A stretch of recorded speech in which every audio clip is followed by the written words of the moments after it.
Tonight, the city of San Antonio working to redesign streets to make them safer and make public transportation faster. We're learning more about a now halted pipeline project that would have run along the Edwards Aquifer recharge zone. And this Halloween on track to be the fourth coldest on record in San Antonio. Meteorologist Katie Blake will be here in a few moments with your forecast. Thanks for joining us for KSAT News at 9 from right here in the KSAT 12 newsroom. I'm Myra Arthur. Domestic violence is a problem so prevalent in San Antonio that the city now has a plan to do what it can to try to stop it. That plan was released today, and it takes a very public health strategy as its approach. Metro Health, the city's Department of Human Services, and the San Antonio Police Department all work together to create this plan. Domestic violence cases have been something the city's been dealing with for quite some time, and to help prevent future cases, they have what they're calling a triple P program, a positive parenting program.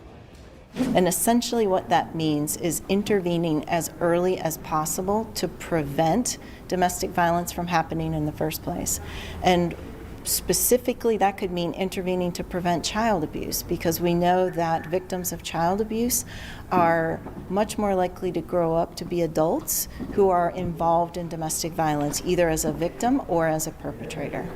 In 3 years, this triple P program is expected to serve nearly 90,000 local families with children under the age of 5. The City Council has dedicated $1 million to reduce domestic violence cases. Other goals include reducing access to weapons for perpetrators and increasing the availability of rehabilitative programs. A Green Beret from Bernie awarded the highest military honor today. Army Master Sergeant Matthew Williams was given the Medal of Honor for helping save a group of wounded soldiers in Afghanistan. This happened during the Battle of Shock Valley. It involved U.S. and Afghan troops who were attacked while trying to capture high-value targets in the area. This was back in 2008. The Pentagon says that Williams led a group of wounded soldiers to safety, taking them across waist-deep rivers and helping them scale down some 60 feet. Today, President Donald Trump did the honors.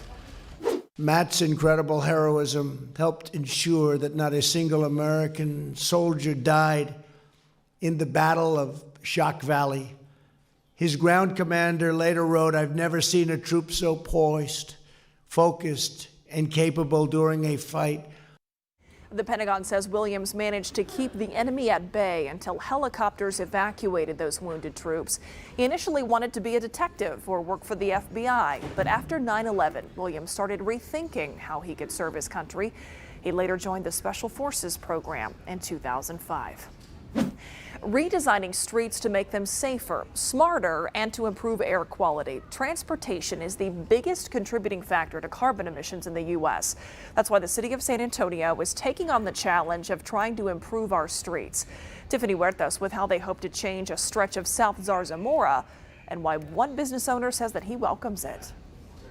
People by mistake right here, they go this way. There is no sign there. Hassan Purali's business is at the corner of South Zarzamora Street and New Laredo Highway. He says crashes are common, and it's frustrating when people cut through his business to get to the other side. Cross paths right here, and they try to get on other side, and some people coming there, and sometimes the accident happen right here. Good news for him, the city of San Antonio is already looking into this issue. So what we've seen vehicles make this southbound turn and then turn in here very quickly. And if someone's walking, there's a potential conflict. So we wanted to look at opportunities potentially to even close that or alter it. The city has partnered with Via Metropolitan Transit and the National Association of City Transportation Officials, also known as NACTO. We have federal funding allocated for the Zarzamora corridor. It's about a 7-mile corridor stretching from Fredericksburg on the north side all the way down to Military on the south side. Art Reinhardt with Transportation and Capital Improvements says they have about $7 million allocated for this project. $3.5 million through federal funding, $3 million from the city, and $500,000 from Via. Reinhardt says another area they are looking at is South Zarzamora Street and Military Drive. We know that for the traffic volume that's out there, we don't necessarily need all of those lanes. So we wanted to look at opportunities to repurpose some of those, either to provide a shorter pedestrian crossing across the roadway, or also to maybe provide a bus-only lane. Sarsamora has the Primo bus service, and there are several stops along the way. So we would narrow the roadway, and then that would provide refuge for the buses to stop. Earlier this year, San Antonio was named a winning city in the Bloomberg American Cities Climate Challenge. With that, it gets resources and technical support.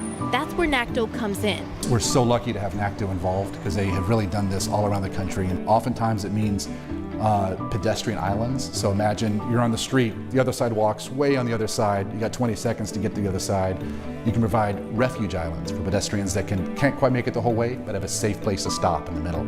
Sometimes it means narrowing lanes so that traffic goes a little bit slower. Climate advisor John Bailey says not only are they looking on safety for people walking and biking, but also taking a look at making public transit faster. Or sometimes it's expanding the sidewalk where actually the bus kind of stops so that it's easier to kind of get onto the bus. So issues like that. Sometimes it's even things like landscaping. That's kind of a small scale thing, but actually the presence of trees and street trees can again help to reduce traffic over time and make it a more pedestrian safe place to kind of be. As for Purali, he looks forward to the changes. It's really dangerous section right here. You know, a lot of accidents happen. So if somehow they could prevent it, that'd be great. Now they are just starting design, so in about 2 months they hope to have information to present to the public to get input. They won't start any construction until the end of next year. All right, we'll keep an eye on it. Thanks, Tiffany. A mother who says she has given up on justice for her son won't stop reminding people of the lasting effects of gun violence. A Florida man attacked outside of his own home, and it was all caught on his Ring doorbell camera. And a report into a fire that killed more than 70 people places some of the blame on first responders. Here's tonight's Night at 9, here at home. He was shot to death 8 years ago, and even though a heartbroken mother has given up on trying to get closure in her son's killing, she decorates his grave every year to keep his memory alive. William Lopez was killed in 2011. His mother says that he was an innocent bystander who was shot while riding in a car after a bar brawl spilled into the street. She says she wants to remind people about the tragic and lingering effects of gun violence. Before anybody does something like this, they gotta think about the family. You know, I wouldn't listen on anybody. A Maryland judge has postponed the second phase of the trial for the man who pleaded guilty to the deadly Capitol Gazette shooting. Jared Ramos pleaded guilty this week to last year's shooting at that newspaper. The next phase of his trial will determine if he was mentally competent when he committed the crimes. A Florida man attacked in the middle of the night in front of his own home, and his Ring doorbell camera caught the whole thing. He was just arriving home when 2 men attacked. At least one had a gun. The homeowner runs off. That's when the armed man and his accomplice come back, check the front door, and take off again. Then gunshots can be heard. The homeowner was shot 4 times but did survive. No arrests have been made. The long-awaited report into the deadly Grenfell Tower fire in London released today. According to that report, fewer people would have died if the London Fire Brigade had evacuated the burning building sooner. But the biggest cause named was the combustible insulation, known as cladding. The cladding on the exterior of Grenfell Tower was the defining factor in the rapid and all-consuming spread of the blaze. The first phase of the inquiry investigated what happened on that night in June 2017, how the fire started, how it spread, and how the victims died. Phase 2 next year will address why it happened and assign ultimate responsibility. Accused medical center serial rapist Anton Harris back in court today for a hearing to schedule his trial. The 20-year-old is accused of 5 separate rape cases happening in the medical center area between 2016 and 2017. He's facing 5 separate counts of aggravated sexual assault and an aggravated robbery charge. A trial for one of those cases has been set for January 2020. A new wildfire is now burning in Southern California. The flames fanned by what the National Weather Service calls the strongest wind event in more than a decade. And firefighters are still trying to contain the Getty Fire in Los Angeles and the Kincaid Fire in Northern California. And here in Southern California, thousands of people are still under mandatory evacuation orders because of concerns there could be even more flare-ups, with these strong winds expected to continue until tomorrow evening. Around Texas, a large hole left in the ground of a Fort Worth parking lot after a lightning strike. According to the fire department there, that hole is 15 feet by 15 feet in size. An Oklahoma car caught on camera jumping a curb and slamming into a police car. No serious injuries reported here. The cause of the crash under investigation. In Florida, a bear breaks into a family's garage and into a freezer. And he had made himself nice and comfortable with the Cool Whip tub open and a bag of turkey sausage. The bear helped himself to the food and then wandered off. To read more about these 9 stories, go to ksat.com/news at 9. It's been hot in Florida. I don't blame the bear. I mean, I don't blame him for a tub of Cool Whip either. You know, I've done that. Haven't we all? In the middle of the night, somehow the fridge gets rummaged through. Especially this time of year with the pumpkin pie. Oh, yeah. You gotta have the Cool Whip. Yeah, it's always close. Yes. It's always nearby. Yeah. And it's feeling like it's nearby at this point. Yeah, I mean, Halloween's here, then we go into Thanksgiving and Christmas overdrive. Hard to believe Halloween is tomorrow, but as you're making your plans for the holiday, I think you're going to want to keep a coat or at least a heavier jacket with you all day. We're going to start off in the morning in the 30s, pop into the 50s briefly in the afternoon, but then by the evenings our temperatures drop into the 40s for trick-or-treating, and we're going to have to contend with the wind overnight and through the first part of the day tomorrow. We've got wind gusts out of the north, anywhere from about 25 to 35 miles per hour across South Texas right now. Our sustained winds are about 15 to 25 miles per hour straight out of the north, and it's going to stay fairly windy through the overnight hours. So if you hear things moving around outside, it could be tree branches hitting the windows or doors, something like that, maybe things rattling around in the yard, because our sustained winds overnight will generally be between about 15 and 25 miles per hour.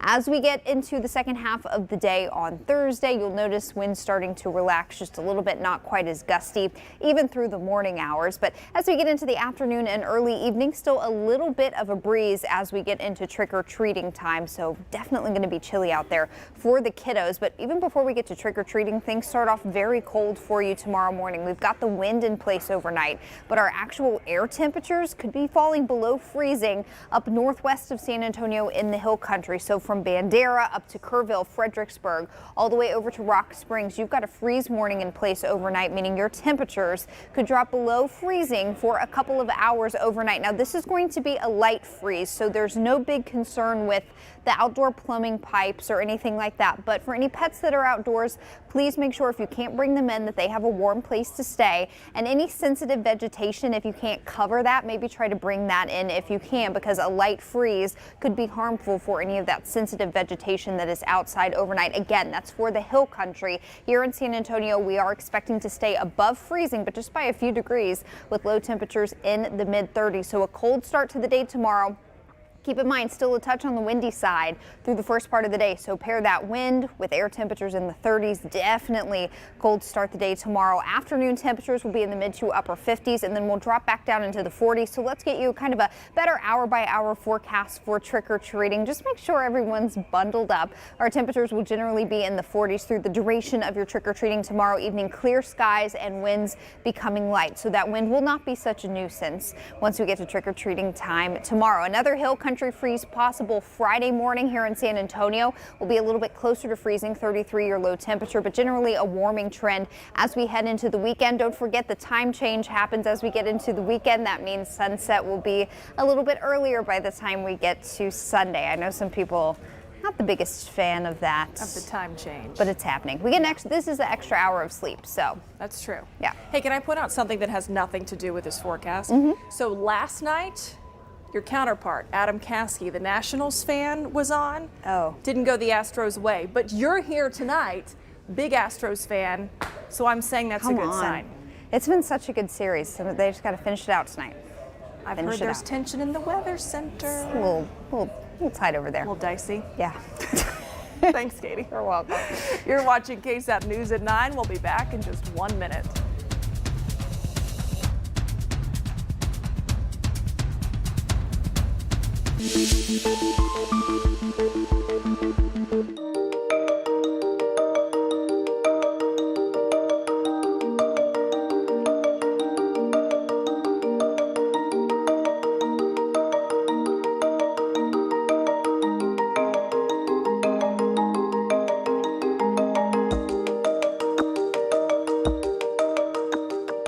In Texas, coal companies are saving millions of dollars by sidestepping federal requirements when cleaning up mined land, potentially putting your health at risk. That's one of the major findings of a year-long investigation by the Texas Tribune and environmental news outlet Grist.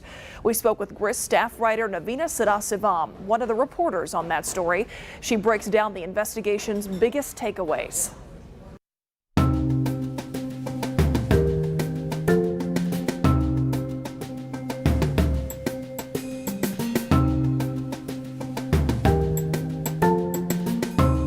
There are heavy metals that are present in coal that you're now spreading and bringing up to the surface.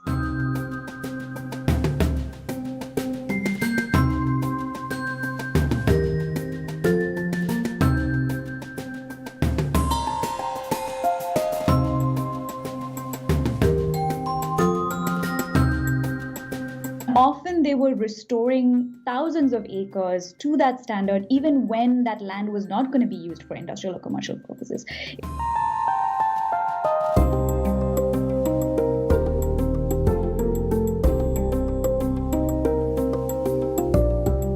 These chemicals can leach into the ground, enter the groundwater supply, and end up in someone's drinking water.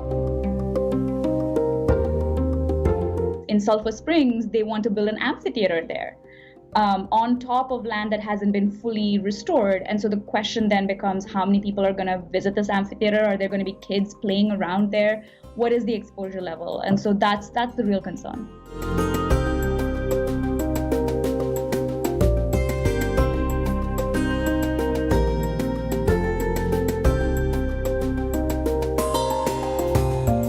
That has been one critical piece of the story, which is that they had regulators who were essentially allowing companies to cut corners, to be able to find little loopholes in the law that they could use to their advantage.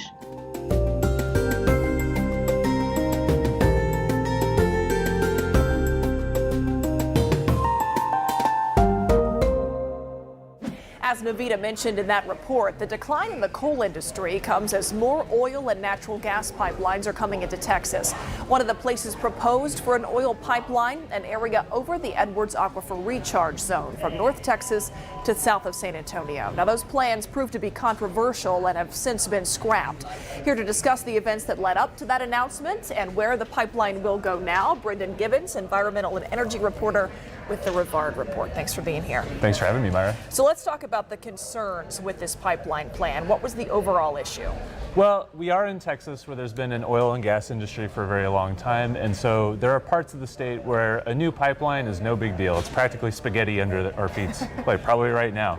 But in the Edwards Aquifer Recharge Zone area of the Hill Country, where San Antonio gets its main source of drinking water from, the main source of drinking water for 2 million people in this region, there are very few of these kind of pipelines. There's a couple different reasons for that, one of them being that there's never historically been much oil production in the Hill Country. So it's a rare thing when you kind of get word that there's a big 30-inch crude oil transmission pipeline that's going to pass over the area where the very sensitive recharge zone of the aquifer that affects San Antonio. We first started hearing about this from landowners in Bandera County, and we got a couple emails from some of these people saying that they were getting letters about a company wanting permission to survey for their land, and we were able to get a copy of the letter that had the heading of Enterprise Products Partners, which is a major midstream oil and gas transmission company, and they were telling landowners that they wanted permission to survey their land for a pipeline that was going to run through a specific set of counties between Midland and South Texas, where they have a larger pipeline network. And I looked at the list. I could tell pretty clearly that there's no way for this pipeline to cross this area without crossing over the Edwards Aquifer Recharge Zone, and that's really what led to some pretty quick coverage that we had. We wanted to get that word out really quickly. So there are no regulations or rules in place preventing a pipeline over the recharge zone? Absolutely not. There's no regulations over pipeline routes in Texas. That is up to a company's choice and the ability to negotiate with landowners along the way. For a company to be able to take that property, they have to get permission from a judge through a process called eminent domain or condemnation, and they have to compensate the landowners fairly according to these court proceedings, and there's a lot of debate over what's fair. If you pay me only for a little bit of a strip of land through my property, are you only paying me for the value of that little strip of land, or should you be paying me for what it does to the entire value of the property? So that's why some of these landowners didn't want to see a pipeline going through their land. So now we know that that pipeline will not be going over there through the recharge zone. So ultimately, why did that Houston-based company decide to stop these plans? Yeah, that's a great question, framing it that way, because it was their choice to move it. They wouldn't have been forced to by any sort of regulations or anything like that. There were a couple different things that happened. One of them is the investment of the city of San Antonio in this area. Since 2000, San Antonio has been spending sales tax revenue to preserve areas of the recharge zone. And they've spent $250 million of sales tax money in this area so far, and mostly buying up the rights to develop the property from landowners who still live out there. And through this method, we've preserved nearly 160,000 acres. So in the one sense, this pipeline cuts right through this area we've invested so much money in. So the city had a literal financial stake in this. And as people at the city and Edwards Aquifer Authority were starting to gather more information, you were starting to see this discussion emerge over how are we going to respond to this? Does that make our investment moot? Does a conservation easement by a city trump a pipeline with these kind of rights? And so that was one thread of things. The other one was that many of the landowners in that area are pretty influential people, and some of them in the oil and gas industry. So we have oil and gas executives who live out there and didn't want to see this kind of infrastructure going through their own backyards. And so they were able to arrange, the landowners out there were able to arrange a meeting with the executives for Enterprise Products Partners, and following that meeting and the publication of a map of the pipeline, then they decided to move it. So ultimately, the company and the city did not have to have that head-to-head conversation, because like you said, it was Enterprise Product Partners' decision to back off of this plan. So do we know where this pipeline is going to go? We don't yet, and that's something I'm going to continue to follow. The company has no obligation to release route maps to the public. No company operating in Texas with a pipeline that stays inside state lines has that obligation at all. It's pretty rare for companies to release maps of their whole planned routes when they don't have to. Interesting example with this specific one, but also a lot of interesting points about pipelines in general and the regulations or lack thereof that companies have to follow. This issue is going to continue coming up over and over again because there's a lot of oil production in West Texas and natural gas production, and so those supplies have to get to market somehow. We'll actually be discussing a lot of these issues at a Rivard Report event next week called City Fest, and it's our annual Ideas Festival. It'll be going on from Wednesday through Friday at the Tobin Center and at St. Paul Square near downtown, and people can go to cityfestsa.org to learn more. All right, always some good ideas that you guys come up with over there, so I'm sure that'll be an interesting event. Thank you. Thanks, Brendan.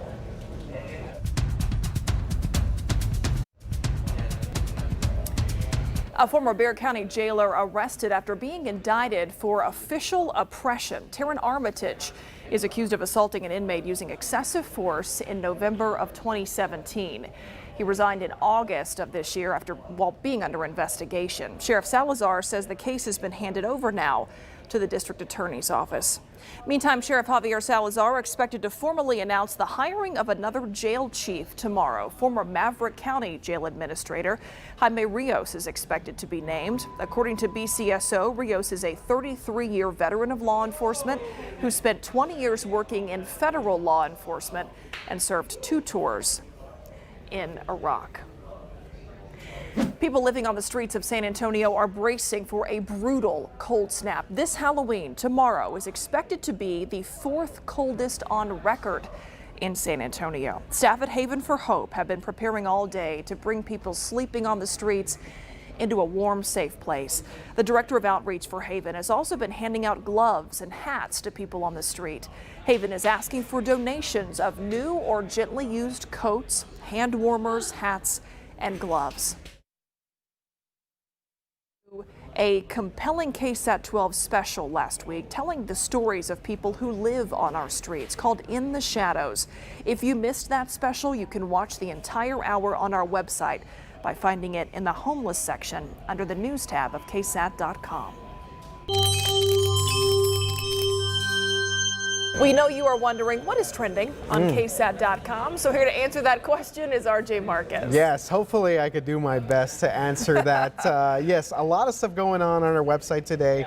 And first of all, this pretty big announcement that we had earlier today. Eva Longoria was announced as the Grand Marshal of the Day of the Dead River Parade. That's going to be right here along the River Walk. So a lot of people interested in clicking on this story. Yeah, for sure. That's a huge name. Semi-local. Huge name for a first of its kind parade for San Antonio. Exactly, the inaugural one, and Eva Longoria is going to be part of this. So this is going to be pretty cool. Of course, this is going to be Friday night, so make sure you guys check that out on our various platforms. So yeah, a lot of people seem to be clicking on this. I think, like you said, just the name recognition. Oh, and absolutely. Plus what she does, Eva's Heroes, is always kind of a big deal here in San Antonio. So for sure. Pretty so cool that's stuff. a river parade on Friday, and like RJ mentioned, you can watch that from 7 to 10.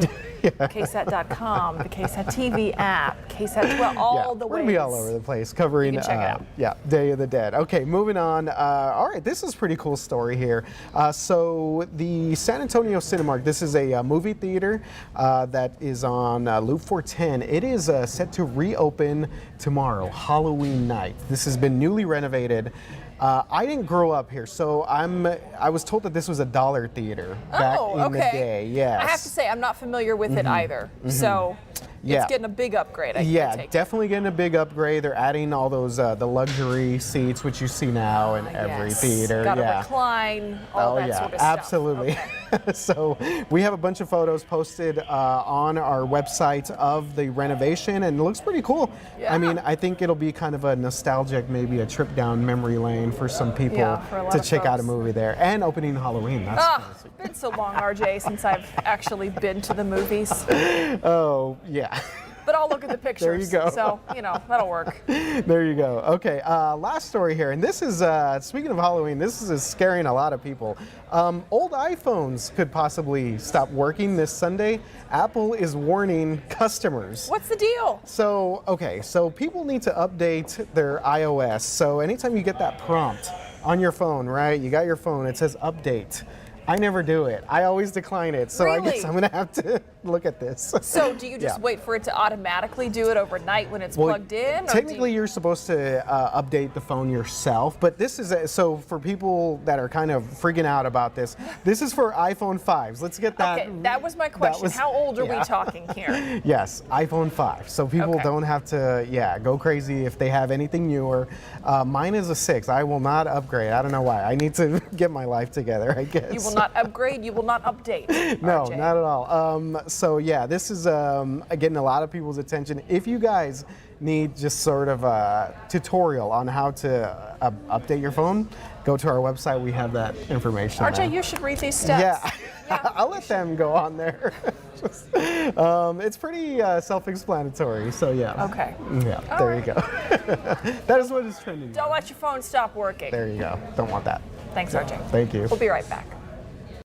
In today's pollen count, mold was our only allergen. That's good news, but because of the cloudiness, the dampness the past couple of days, it was high today. Not a big surprise with a count of over 1,400. It could stay a little bit elevated into the day on Thursday, even though rain will be coming to an end late tonight. We'll have the pollen count out for you first thing tomorrow morning on KSAT.com and also on the KSAT weather app.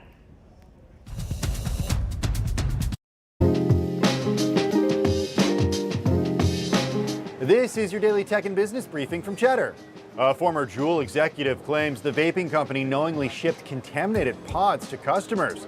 That from a lawsuit filed by former VP Siddharth Briha, alleging his dismissal was retaliation for whistleblowing. The suit alleges former CEO Kevin Burns responded, quote, "Half our customers are drunk and vaping like mofos. Who the expletive is going to notice the quality of our pods?" The lawsuit was first reported by BuzzFeed. And the European Commission is looking into whether Apple pressured merchants to accept Apple Pay and retaliated against them if they didn't. It's one of the many regulatory issues Apple faces in Europe. And Nintendo is preparing to launch its popular Switch console in China. The country has granted Nintendo approval to begin selling the Switch, which will be marketed with the help of local company Tencent. Nintendo has long sought to crack the Chinese market with its billion-plus population of potential gamers. And that's your Cheddar Business and Tech Update. I'm Tim Stenovec from the floor of the New York Stock Exchange.